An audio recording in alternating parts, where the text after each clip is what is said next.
नमस्कार बालमित्रांनो. इतिहास व नागरिकशास्त्र इयत्ता 7वी पाठ्यपुस्तकातील पाठ पहिला इतिहासाची साधने आज आपण पाहणार आहोत. विद्यार्थी मित्रांनो, मागील वर्षी म्हणजेच इयत्ता 6वीमध्ये आपण भारताच्या प्राचीन कालखंडाचा अभ्यास केलेला आहे. यावर्षी मध्ययुगीन कालखंडांचा अभ्यास आपल्याला करायचा आहे. भारतीय इतिहासातील मध्ययुगाचा कालावधी हा ढोबळमानाने इसवी सनाच्या 9व्या शतकापासून ते 18व्या शतकापर्यंतचा मानला जातो. म्हणजेच पहा, या ठिकाणी मध्ययुगाचा जो कालावधी आहे, मध्ययुग म्हणजे मधल्या युगाचा हा कालावधी 9व्या शतकापासून ते 18व्या शतकापर्यंत मानला जातो. आणि याच कालावधीचा आपल्याला या पाठामध्ये अभ्यास करायचा आहे. तर सुरुवातीला इतिहास म्हणजे काय हे लक्षात घ्या. इतिहास म्हणजे काय, तर भूतकाळामध्ये म्हणजे गतकाळामध्ये झालेल्या काळामध्ये ज्या घटना घडलेल्या आहेत त्या घटनांची कालक्रमानुसार, म्हणजेच काय पहा, त्या घटना कशा घडल्या आहेत, म्हणजे सुरुवातीला कोणती गोष्ट घडली, त्यानंतर कोणती, म्हणजे क्रमाने घडलेल्या घटना कालक्रमानुसार त्यांची मांडणी शास्त्रशुद्ध व पद्धतशीर म्हणजेच काय, इतिहास होय. पहा, लक्षात ठेवा, भूतकाळात घडलेल्या घटनांची कालक्रमानुसार शास्त्रशुद्ध व पद्धतशीर दिलेली माहिती म्हणजेच काय, इतिहास होय. इतिहास हा शब्द इति अधिक ह अधिक आस असा तयार झालेला आहे पहा. आणि या ठिकाणी या शब्दाचा अर्थ असे घडले. हा जो शब्द आहे इतिहास, त्याचा अर्थ काय होतो, असे घडले. विद्यार्थी मित्रांनो, इतिहास म्हटले की आपल्या डोळ्यासमोर मागे घडलेल्या घटना येतात पहा. शिवाजी महाराजांचा इतिहास असो किंवा इतर राजे लोकांचा इतिहास असो किंवा गड किल्ल्यांची माहिती असो, या सर्व गोष्टी आपल्याला इतिहास म्हणले की आपल्या डोळ्यासमोर उभ्या राहतात. इतिहासाच्या दृष्टीने 4 गोष्टी महत्त्वाच्या आहेत. तर त्या कोणत्या आहेत पहा, व्यक्ती, समाज, स्थळ आणि काळ. विद्यार्थी मित्रांनो, आपण जो इतिहास वाचतो, लिहितो, तो विश्वसनीय पुराव्यावर आधारित आहे पहा. कारण इतिहासाला जर पुरावाच नसेल तर त्या गोष्टीवर कुणीसुद्धा विश्वास ठेवणार नाही. आणि इतिहासातील हे जे पुरावे आहेत त्यांनाच इतिहासाची साधने असे म्हणतात. इतिहासाच्या साधनामध्ये 3 प्रकार आहेत: भौतिक साधने, लिखित साधने आणि मौखिक साधने. सुरुवातीला इतिहासाची साधने काय हे तुमच्या लक्षात आले तरच तुम्हाला पुढील गोष्टी लक्षात येणार आहेत. तर इतिहास हा जो विश्वसनीय पुराव्यावर आधारित आहे त्या पुराव्यांनाच इतिहासाची साधने असे म्हणतात. आणि ही साधने 3 प्रकारची आहेत. आणि या 3ही साधण्याचा अभ्यास आपल्याला या पाठामध्ये करावयाचा आहे. इतिहासामधील आपल्याला कोणत्याही घटनेचा जर अभ्यास करायचा असेल, म्हणजेच ऐतिहासिक घटनेचा जर आपल्याला अभ्यास करायचा असेल तर त्या घटनेशी संबंधित अनेक बाबींचा विचार करावा लागतो. त्यासाठी ऐतिहासिक साधनांचा आधार घ्यावा लागतो. आता ही साधने म्हणजेच लिखित, भौतिक आणि मौखिक साधने. परंतु आपण जेव्हा या साधनांचा आधार घेतो तेव्हा ही साधनेसुद्धा तपासून घेणे खूप गरजेचे असते. त्यांचा अस्सलपणा म्हणजेच ही साधने खरोखरीच सत्य आहेत की असत्य हे सुद्धा पाहावे लागते. या साधनांचा तारतम्याने आणि चिकित्सकपणे वापर करणे आवश्यक असते. सुरुवातीला आपण भौतिक साधने म्हणजे काय हे पाहूयात. तर भौतिक साधनामध्ये कोणकोणत्या गोष्टी येतात पहा. स्मारके, इमारती, लेणी, शिलालेख, नाणी, ताम्रपट आणि किल्ले. वस्तू आणि वास्तू किंवा त्यांचे अवशेष यांना इतिहासाची भौतिक साधने म्हणतात. पहा या ठिकाणी काय म्हणलं आहे, वस्तू आणि वास्तू किंवा त्यांचे अवशेष. तर आता या ठिकाणी आपण जी वर उदाहरणे पाहिली पहा, स्मारके, इमारती, लेणी, शिलालेख, नाणी, ताम्रपट आणि किल्ले ही सर्व काय आहेत सांगा. यातील काही वस्तू आहेत, काही वास्तू आहेत आणि काही काय आहेत, त्यांचे अवशेष आहेत. म्हणूनच या सर्वांना इतिहासाची भौतिक साधने असे म्हणतात. ही जी भौतिक साधने आहेत या सर्वामध्ये किल्ल्यांचे महत्त्वपूर्ण स्थान आहे. किल्ल्यांचे काही महत्त्वाचे प्रकार आहेत पहा, गिरिदुर्ग, वनदुर्ग, जलदुर्ग, भुईकोट हे किल्ल्यांचे महत्त्वाचे प्रकार आहेत. यानंतर स्मारकामध्ये समाधी, कबर, वीरगळ इत्यादी प्रकार येतात. तर इमारतीमध्ये राजवाडे, मंत्री निवास, राणीवसा, सामान्य जनतेची घरे यांचा समावेश होतो. विद्यार्थी मित्रांनो, ही जी सर्व भौतिक साधने आहेत यावरून आपल्याला काय माहिती मिळते पहा. तर ही साधने ज्या कालखंडामध्ये आहेत त्या कालखंडाचा बोध आपल्याला होतो. म्हणजेच त्या काळाची माहिती आपल्याला या साधनावरून मिळते.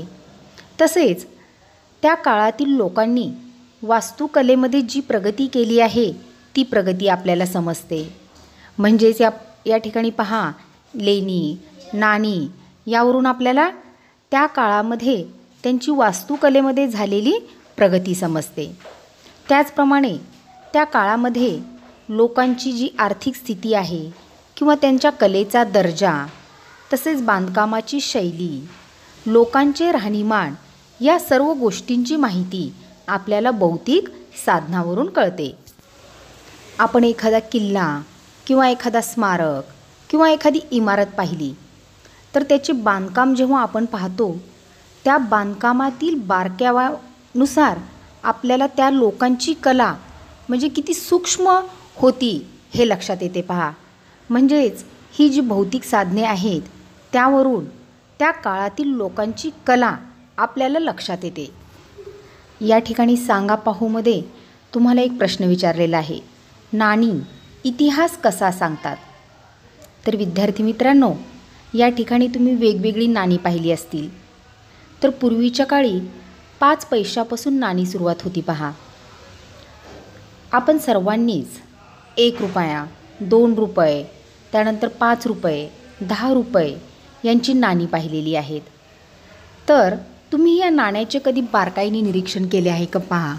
जर केला नसतात तर तुमच्याजवळील ही नाणी घेऊन त्याचे निरीक्षण करा. त्यावर तुम्हाला काय काय दिसते पहा. म्हणजेच आपल्या लक्षात येईल की नाणी आपल्याला इतिहास कसा सांगतात. तर या नाण्यावरून आपल्याला त्या काळचे राज्यकर्ते कोण होते, त्यांचा काळ या ठिकाणी नाण्यावर इसवी सनसुद्धा लिहिलेलं असतं पहा. तर त्यांचा काळ, त्यांचा राज्यकारभार, त्यांच्या धार्मिक संकल्पना किंवा अनेक व्यक्तिगत तपशील इत्यादींची माहिती आपल्याला नाण्यावरून समजते. तसेच त्या काळातील आर्थिक व्यवहार, आर्थिक स्थिती, धातुशास्त्राची प्रगती हे सुद्धा आपल्याला नाण्यावरून समजते. जाणून घेऊया या सदरामध्ये काही जुन्या प्राचीन नाण्यांविषयी माहिती पहा. प्राचीन काळापासून कवडी, दमडी, धेला, पै, पैसा, आना, रुपया ही नाणी प्रचलित आहेत. म्हणजेच काय पहा की पूर्वीच्या काळापासून ही जी नाणी आहेत ती आपण वापरत आलेलो आहोत. या नाण्यावरून काही म्हणी, वाक्प्रचारसुद्धा प्रचलित झालेली आहेत. विद्यार्थी मित्रांनो, कवडी, दमडी ही जी नाण्याची नावे आहेत ती आपण अनेक गाण्यामध्ये सुद्धा ऐकलेली आहेत पहा. तर जी वाक्यप्रचार आणि म्हणी आहेत ती पहा कोणती आहेत. 1 फुटकी कवडी देणार नाही, चमडी जाये पर दमडी न जाये, पै पैचा हिशोब ठेवणे, 16 आणे सच. तर या ठिकाणी ही जी वाक्प्रचार आणि म्हणी आहेत ती नाण्यावर आधारित आहेत. विद्यार्थी मित्रांनो, या ठिकाणी चित्रामध्ये तुम्हाला काय दिसत आहे पहा. मोठे मोठे दगड वेगवेगळ्या आकारामध्ये कोरलेले आहेत पहा. आणि त्या दगडावर प्राचीन काळातील काही राजे लोकांची चित्र कोरलेली आहेत. त्यांच्या हातामध्ये तलवार दिसत आहेत. तसेच काही महान पुरुषांची चित्र देखील या ठिकाणी कोरलेली आहेत. तर यांनाच वीरगळ असे म्हणतात पहा. म्हणजे पूर्वीच्या काळी जे वीर लोक होऊन गेले त्यांची चित्र या ठिकाणी दगडामध्ये कोरलेली आहेत. पूर्वीच्या काळी जे राज्यकर्ते होते त्यांनी वेगवेगळ्या प्रकारची नाणी तयार केली आणि ही नाणी तयार करण्यासाठी त्यांनी वेगवेगळ्या धातूचा उपयोग केला. जसे की पहा, सोने, चांदी आणि तांबे यापासून त्यांनी वेगवेगळी नाणी तयार केली आणि त्यांनी तयार केलेली ही नाणीच इतिहासाची साधने म्हणून प्रचलित झाली. या नाण्यावरून ते राज्यकर्ते कोण होते, त्यांचा काळ म्हणजेच त्यांनी जो राज्यकारभार केलेला आहे तो किती काळ केला त्याची माहिती, तसेच त्यांचा राज्यकारभार कशा प्रकारचा होता, त्यांच्या धार्मिक संकल्पना म्हणजे धर्माबद्दलच्या संकल्पना कशा होत्या किंवा त्यांचे व्यक्तिगत जीवन कसे होते इत्यादीची माहिती त्या नाण्यावरून मिळायची. तसेच या राज्यकर्त्यांचा आर्थिक व्यवहार कसा होता किंवा राज्यातील आर्थिक स्थिती कशी होती, त्या काळामध्ये धातुशास्त्राची प्रगती किती झालेली होती हे नाण्यावरून समजते. सम्राट अकबराच्या नाण्यावरील रामसीतेचे चित्र किंवा हैदर अलीच्या नाण्यावरील शिवपार्वतीच्या प्रतिमा यावरून आपल्याला काय कळते पहा. तर त्या काळातील धार्मिक समन्वयाची जाणीव होते. आता धार्मिक समन्वयाची जाणीव होते म्हणजे काय पहा. नाण्यावर हे जे रामसीता किंवा शिवपार्वतीचे चित्र होते म्हणजे आपल्याला या चित्रावरून लगेच लक्षात येते पहा की त्या काळामधील लोक हे कसे होते सांगा, देवभक्त होते. म्हणजे त्यांच्या धर्माबद्दलच्या ज्या कल्पना होत्या त्या कशा होत्या सांगा, धार्मिक होत्या. यानंतर पेशव्यांच्या काळामध्ये जे नाणे होते पहा, त्या नाण्यावर अरेबिक आणि पर्शियन भाषेचा वापर केलेला होता. मग या नाण्यावरून आपल्याला काय माहिती मिळते, तर त्या काळातील भाषा व्यवहार आपल्याला समजतो. यानंतर आपण शिलालेख म्हणजे काय ते पाहूयात.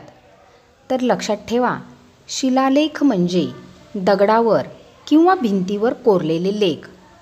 तर असे लेख आपल्याला कुठे पाहायला मिळतात सांगा, जेव्हा आपण एखाद्या किल्ल्याला भेट देऊ किंवा लेणी पाहायला जाऊ तर त्या ठिकाणी आपल्याला दगडावर कोरलेले लेख पाहायला मिळतात पहा. तंजावर येथील बृहदीश्वर मंदिराच्या परिसरामध्ये असे काही लेख आहेत. तसेच चालुक्य, राष्ट्रकूट, चोळ आणि यादव या राजांच्या काळातसुद्धा कोरलेले अनेक शिलालेख आपल्याला पाहायला मिळतात. जेव्हा आपण सहलीच्या निमित्ताने अशा एखाद्या ऐतिहासिक स्थळाला भेट देतो तेव्हा आपल्याला असे शिलालेख पाहायला मिळतात. तर हे शिलालेख म्हणजेच काय सांगा, तर त्या काळामध्ये जे राज्यकर्ते होते त्यांनी केलेले काम किंवा त्या राज्यातील आर्थिक परिस्थिती, त्या राज्याचा राज्यकारभार कसा होता हे सर्व या ठिकाणी दगडावर चित्रकलेच्या माध्यमातून कोरले जात होते. तर शिलालेख हा इतिहास लेखनाचा खूप महत्त्वाचा आणि विश्वसनीय पुरावा मानला जातो. लक्षात ठेवा, हे शिलालेख हा इतिहासाचा खूपच विश्वसनीय पुरावा आहे. आणि शिलालेखामुळे आपल्याला भाषा, लिपी आणि समाजजीवन यासारख्या गोष्टींची माहिती समजायला मदत होते. म्हणजेच हे शिलालेख ज्या काळामध्ये कोरले गेलेले होते त्या काळातील भाषा, त्या काळामध्ये कोणती लिपी वापरत होते किंवा त्या काळातील समाजजीवन कसे होते या सर्व गोष्टींची माहिती आपल्याला शिलालेखावरून समजते. तांब्याच्या पत्र्यावर कोरलेल्या लेखांना ताम्रपट म्हणतात. पहा या ठिकाणी काय म्हणलेलं आहे, तांबे हा एक धातू आहे आपल्याला माहिती आहे. तर पूर्वीचे राज्यकर्ते काय करायचे, या धातूपासून पातळ असा पत्रा तयार करायचे आणि त्या पत्र्यावर काही लेख लिहायचे. तर या लेखांना काय म्हणत, ताम्रपट. ताम्रपटावर राजाज्ञा, निवाडे इत्यादी प्रकारची माहिती कोरलेली होती. म्हणजेच पहा, हे जे ताम्रपट होते, म्हणजे यावरून आपल्याला काय कळतं की हे ताम्रपट पूर्वीचे राजा लोकच वापरत होते पहा. कारण या ताम्रपटावर फक्त राजाज्ञा आणि निवाडे म्हणजे राजा राज्यकारभारामध्ये जो न्यायनिवाडा करत होता किंवा त्याची आज्ञा काय होती या सर्व गोष्टी त्या ताम्रपटावर कोरलेल्या असायच्या. विद्यार्थी मित्रांनो, भौतिक साधने म्हणजेच स्मारके, इमारती, लेणी, शिलालेख, नाणी, ताम्रपट आणि किल्ले याला सोडून किंवा या व्यतिरिक्त आणखी काही भौतिक साधने आहेत पहा. तर ती कोणकोणती आहेत लक्षात घ्या. चैत्य, विहार, मंदिरे, चर्च, मशिदी, अग्यारी, दर्गे, मकबरे, गुरुद्वारा, छत्री, शिल्प, विहिरी, बारवा, मिनार, गावकूस, वेशी, शस्त्रे, भांडी, दागिने, कपडे, कलाकुसरीच्या वस्तू, खेळणी, अवजारे, वाद्य ही सर्वसुद्धा काय आहेत? भौतिक साधने आहेत. विद्यार्थी मित्रांनो, यांनासुद्धा भौतिक साधने का म्हणलेली आहेत पहा. कारण आत्ता आपण जी उदाहरणे पाहिली त्यावरूनसुद्धा आपल्याला त्या काळातील समाज जीवनाची किंवा तेथील लोकांची झालेली प्रगती, त्यांची आर्थिक स्थिती, त्यांची कला, त्यांची बांधकाम शैली तसेच त्यांचे राहणीमान या सर्व गोष्टींची माहिती मिळते. म्हणून ही सर्व भौतिक साधने आहेत. विद्यार्थी मित्रांनो, इतिहासाची साधने या पाठातील आज आपण भौतिक साधने हा भाग अभ्यासलेला आहे. तर झालेला भाग तुम्ही पाठ्यपुस्तकातून परत एकदा वाचा आणि पुढील प्रश्नांची उत्तरे तुमच्या वहीमध्ये लिहा.